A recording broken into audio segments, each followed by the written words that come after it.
Chevy Guy, in your situation with 457, 401k, and pension, would it be financially sound decision to borrow from the 457 or 401k plan to purchase a second home?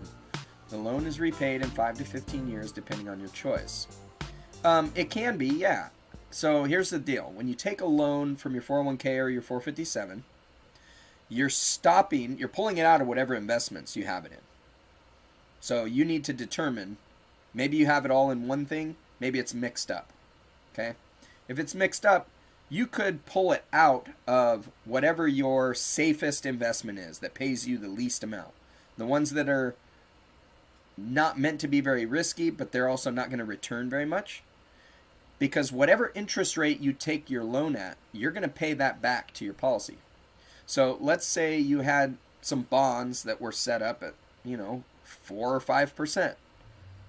Average return, what you can expect. Or maybe you're getting less than that. Something that offset your account in order to give it less exposure to the aggressive part of the market, right? Well, you could take a loan from that and you'll probably have about a 5% interest rate.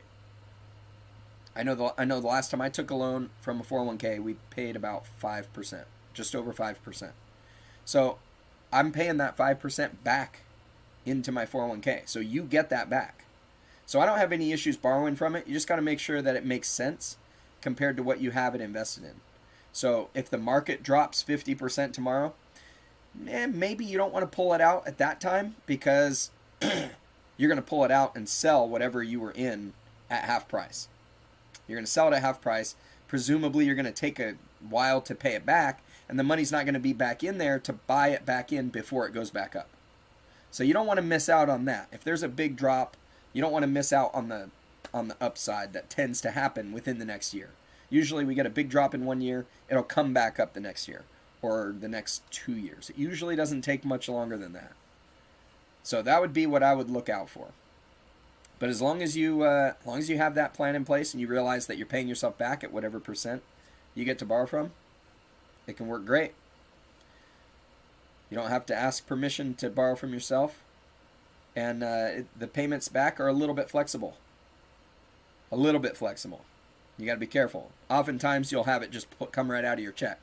But you've got to make those payments back at least quarterly.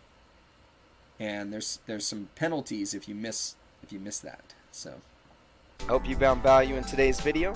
If you'd like to find out more about IUL and whole life, check out these videos right over here, and we'll see you next time.